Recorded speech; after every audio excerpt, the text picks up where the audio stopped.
Bismillah ar-Rahman ar-Rahim. Allahumma salli ala Muhammad wa ali Muhammad.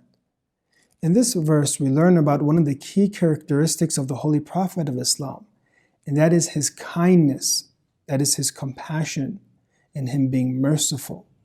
We see that after the Battle of Uhud, in the Battle of Uhud, a group of Muslims, they didn't listen to the commands of the Prophet of Islam, allowing the enemies to flank the Muslims, and the Muslims lost the battle.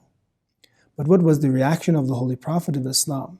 It was forgiveness. In this verse in the Holy Quran, the Prophet of Islam is instructed to forgive them, to seek forgiveness for them. And it says that in general, if he was harsh with the believers would have left him. And actually you understand that the Prophet of Islam's success one of it was in his akhlaq, was in the way he treated people, his ethical behavior. It was in his kindness. And this is one of the key characteristics of the Prophet of Islam. And this is one of the key, we can say, causes of his success, because of his humility, because of his kindness, his compassion, and his gentleness with the people. You also look at this verse, and it's very interesting, right afterwards, it talks about that the fact that when you have decided something, when you are firm and decisive, and you have decided something, then rely upon Allah. So we understand these two dimensions of the Holy Prophet of Islam: forgiveness, compassion, but not always, not too much, not in places where it doesn't deserve it. But then you see on the other part, firmness, decisiveness. And this is what we're going to talk about. And inshallah, we're going to learn to implement in our own lives that we should be kind and gentle while at the same time being firm and decisive. If we want to lead our family, if we want to lead, say, members of our community, or in general with the way that we live our lives, we should live in a way that we are balanced. We're not overkind to people in a way that they take advantage of us. We're not in a way we're too harsh or too firm that they run away from us. That this is a perfect balance that you learn from this verse and you learn from the Holy Prophet of Islam. When it comes to the Prophet of Islam's ethical behavior, the kindness that you see, a person came to him, and it is narrated that it says, a person came to the Messenger of Allah in Makarim al-Akhlaq, Atan Nabi, Rajulun, Yukallimuhu, Fa'ur'ida. A person came to the Prophet of Islam and he was speaking to him and he was trembling. He was fearing the Messenger of Allah. And the Messenger wants to calm him down because of his gentleness and his calmness. Maybe some different types of rulers, they like it. They like the fact that their subjects are trembling or their followers are trembling. The Messenger of Allah, this bothered him and says, فَقَالْ هَوِّنْ عَلَيْكَ فَلَسْتُ بِمَلِكٍ. Ease, take it easy, ease. I am not a king. You do not need to treat me like a king. You do not need to be afraid of me. I am say for example, I'm a human like you. So we understand that the Messenger of Allah, from this and from different other stories that we have, that he had absolute kindness to the people, humility to the people, and he treated his people with fairness. One of the greatest manifestations of the kindness of the Prophet of Islam is after he retakes Mecca, the city that he was raised in, the city that he lived in, his forefathers lived in. But he was basically exiled. He left Mecca because of the intense pressure they put on the Prophet of Islam. And finally he left. He went to Medina, another city, hundreds of miles, hundreds of kilometers at least. And he went to this city, and instead, the people of Medina, they came and still attacked him. And you look at the battles, the Battle of Badr, Uhud, and Khandaq, the trench, that they took place around Medina, that they came from Mecca to Medina to attack the Prophet of Islam. So we understand here that after 13 years of repression in Mecca, and then we learn about the few years, 8 more years, we can say, in Medina, with the Quraysh and how they treated him. Now he comes back after these, say, 21 years. And how would he treat the same people, the same leaders that caused so many of his family members, his friends to be killed, that they oppressed them so much? It actually says when the Muslim army came to conquer Mecca, there were about 10,000 chanting. They came to Mecca with power, and instead the Messenger of Allah had people, and the Muslims said, today is the day of marhama, today is the day of mercy. And he forgave everyone, basically. He forgave even the leaders of the polytheists, of the enemies, the Quraysh, the chiefs of the Quraysh, and he made them free, made them tilq, and they became the tulaqa, those that were freed, and they accepted Islam, and they were allowed inside Islam. There was no revenge. He was kind. He was compassionate. So this is one side of the Messenger of Allah, one side of his personality, the side of the fact that he was very kind. Actually, when we look at it and you think about it, the Messenger of Allah is so kind because he is in charge of our hidayat, he is in charge of our guidance, that one of the verses of the Quran that we read, it talks about the fact that he will intercede in us. This is Shia and Sunni talk about this. That is his intercession will be granted to us, that he will be able to take us, and those that deserve it, of course, the Prophet of Islam will intercede in their behalf. In a narration, Amir al-Mu'mineen alayhi salam tells the people of Iraq this. He tells them that you think that this verse is the most hopeful verse in the Quran. قُلْ يَا عِبَادِيَ الَّذِينَ أَسْرَفُوا عَلَىٰ أَنفُسِهِمْ لَا تَقْنَطُوا مِنْ رَحْمَةِ اللَّهِ إِنَّ اللَّهَ يَغْفِرُ الذُّنُوبَ جَمِيعًا. Say, O my servants who have transgressed against themselves by sinning, do not despair of the mercy of Allah. Indeed, Allah forgives all sins. But then he says that we, the Ahlul Bayt, in this tradition, we actually take another verse. Is there another verse that could be of the meaning of more hopefulness? Well, then he mentions this verse.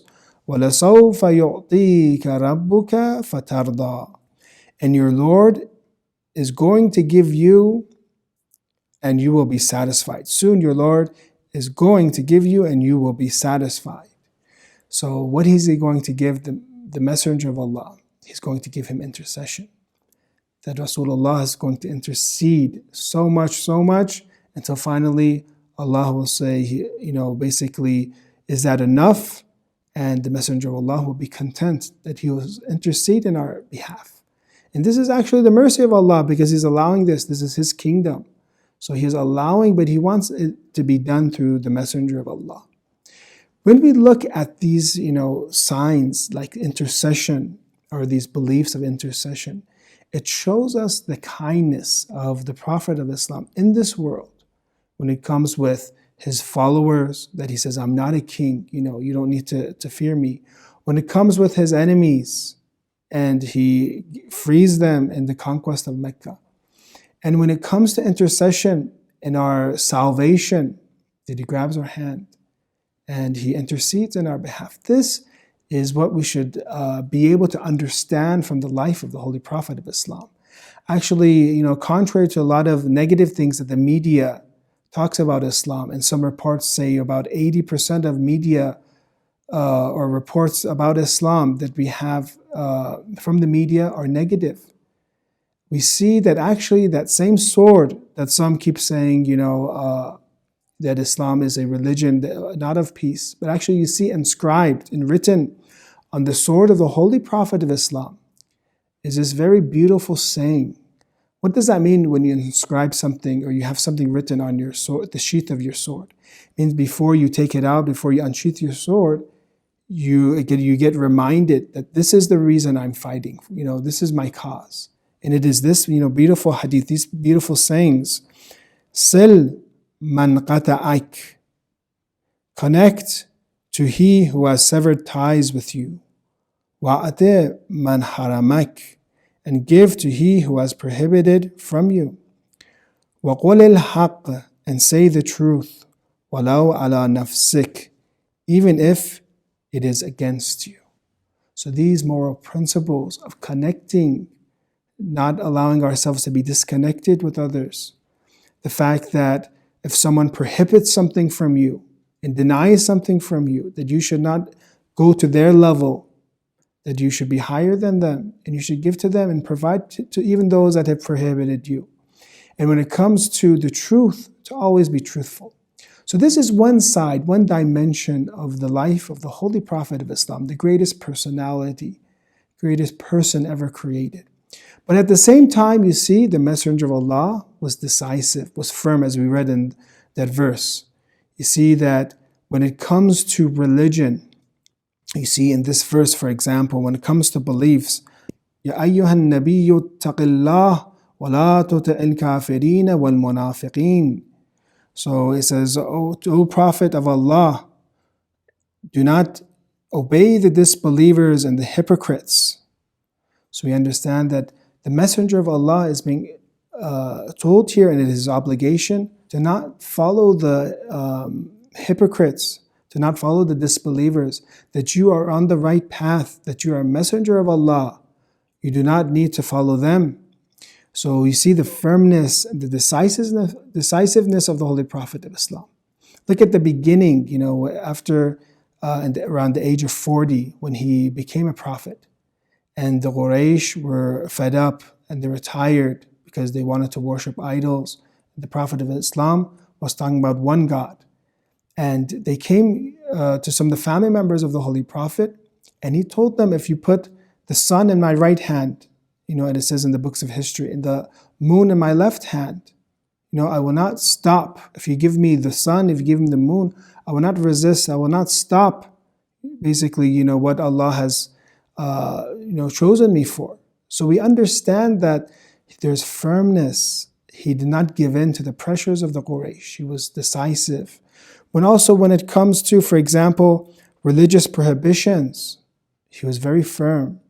A group of Christians came to the Prophet of Islam. They liked Islam. They liked the call. But it was hard for them to give up pork, hard for them to give up alcohol.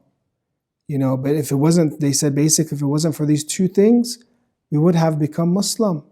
But Allah, the Prophet of Islam didn't say, okay, for you it's allowed, just become a Muslim, trying to get followers. That he was firm, that these are the religious obligations that we have. These are haram things. We can't allow these things, and he was firm when it came to it.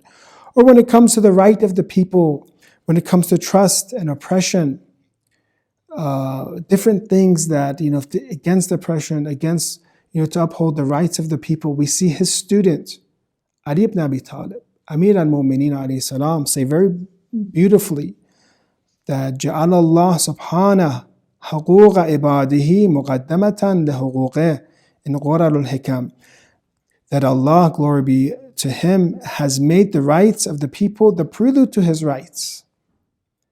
So we understand that if you want to be close to Allah, if you want to uphold the rights of God, then first you have to be kind to the people, observe their rights. فَمَنْ قَامَ بِحُقُوقِ عِبَادِ اللَّهِ كان ذلك مؤديا إلى القيام بحقوق الله. He who fulfills the rights of Allah's servants ends up fulfilling Allah's rights. So we understand this is a prelude. If you want to become close to God, if you want to fulfill the rights of God, you have to fulfill the rights of the people and respect their rights. Respect them, be kind to them, and observe them. So therefore, we understand these two dimensions. One is kindness, and one is firmness, decisiveness. And this is what led to the success of the Messenger of Allah. My friends, when it comes to our own lives, you can live your life in a way that you are too flexible, too kind, and you say yes to everybody. And this will cause you harm. When it comes to your religion, it will cause you harm. When it comes to your own personal benefit, it will cause you harm. You have to, at the same time, be kind and compassionate. But you have to understand, what ideology you have, what goal do you have? And therefore, make sure that that kindness is in line with your ideology, with your beliefs. Just how parents, at the same time, you can be kind to a child, but be firm with them. You don't spoil them so they can do whatever they want. And when they become older, they can't control their nafs, their own desires. You're kind and compassionate to them, but at the same time, you are firm with them. You have, certain rules in the home, certain guidelines that they have. So therefore, we can learn from the Prophet of Islam as parents, as leaders, as managers, say that when it comes to people that work with us, at the same time we're strict when it comes to, say, business, but at the same time we are friendly, not too harsh, but still there are a set of rules, there's a discipline that needs to be followed. So inshallah, we can learn from the Holy Prophet of Islam, and we can apply in our own lives kindness and compassion to all of creation, and at the same time being strong when it comes to our religion. When you examine the final days of the life of the Messenger of God, you see that he is ill. You see that he is poisoned. Lady Fatima, his daughter, is taking care of him. By the side of his bed, was not away from him even for a moment. Suddenly the Prophet made a sign to her, asking her to speak to him. The Prophet's daughter bent a little, brought her head near him, and conversed with him in low tones. The rest of this story I'm going to say from Jami' al-Tirmidhi, one of our Sunni brothers' sources. So when Aisha narrates, I have not seen anyone closer in conduct, way, and manners to that of the Messenger of Allah in regards to standing and sitting than Fatima, the daughter of the Messenger of Allah. She was like Rasulullah. She said, whenever she would enter upon the Prophet, he would stand to her and kiss her, and he would sit her in his sitting place. We say, Lady Fatima, this respect that you had from the Messenger of Allah, that he would stand for you, and he would kiss you, and would put you in his sitting place, this is soon going to end. That soon the days that you had will become night, and the miseries that will be placed upon you, if it was placed upon the day, as you said, will become night. Lady Fatima, that instead of the kisses of the Holy Prophet of Islam, instead of the respect, you will soon be being beaten by the ummat of the Prophet of Islam, by his followers. Lady Fatima, your house will be soon placed on fire. That place that you were resting and residing will soon be set on fire. We will continue, and so the Prophet fell sick, and Fatima entered. She bent over and kissed him. Then she lifted her head and cried. Then she bent over him, and she lifted her head and laughed. So I said, I used to think that that she was one of the most intelligent of our women, but she is really just one of the women, she thought. So the Prophet died, and I said to her, do you remember when you bent over the Prophet and you lifted your head and cried? Then you bent over him, then you lifted your head and laughed. What caused you to do that? She said, then I would be the one who spreads the secrets. He, sallallahu alayhi wa sallam, told me that he was to die from his illness, so I cried. The Messenger of Allah told Lady Fatima that he's going to pass away, so she cries. Then he told me that I would be the quickest of my family to meet with him. So this is when I laughed. The Prophet's head lay now on the chest of Ali. Imam Ali is bathing the sacred body of the Prophet and shrouding him, as the Prophet had directed that his body should be bathed by one who was nearest to him. And this was no one else but Ali alayhi salam. And then we see in Nahj Balagha, he opened the Prophet's face while he was bitterly weeping, saying, "O Prophet of Allah, I love you more than I have loved my parents. Your death put an end to the prophethood, to revelation, and to the messengers from the Lord, while death of other prophets had not resulted in this way. Your death caused a grief that every other grief was forgotten. The grief of your separation became common sorrow when everybody felt it. If you had not ordered us to be patient and not to lament and bemoan loudly, we would have kept weeping and lamenting ceaselessly, though all this lamenting could not have compared with the actual loss of your separation. But death is an inevitable event. Nobody can turn death back, and nobody can stop it from coming. Please remember us from Allah." And Amir al-Mu'mineen alayhi salam is now alone. There's no one to aid him, no one to support him. And now the same ummah that the Messenger of Allah from the beginning said, "This is my successor." And about a few months before this, and Ghadir said, "This is my successor, he is your Mawlana." Now the same group of people, the same people that are now fighting for power, are going to turn against Ali alayhi salam and Fatima. They're going to attack their house. They're going to put fire on the house of Imam Ali and Lady Fatima. "O Rasulullah, you have passed away. You are not seeing what your ummah is now going to do with Imam Ali, Lady Fatima, now with Imam Hassan and Imam Hussein. Soon the head of your grandson Hussein alayhi salam will be on the spear by the same ummah, as they have been misguided and derailed from your teachings. Inna lillahi wa inna ilayhi raji'un."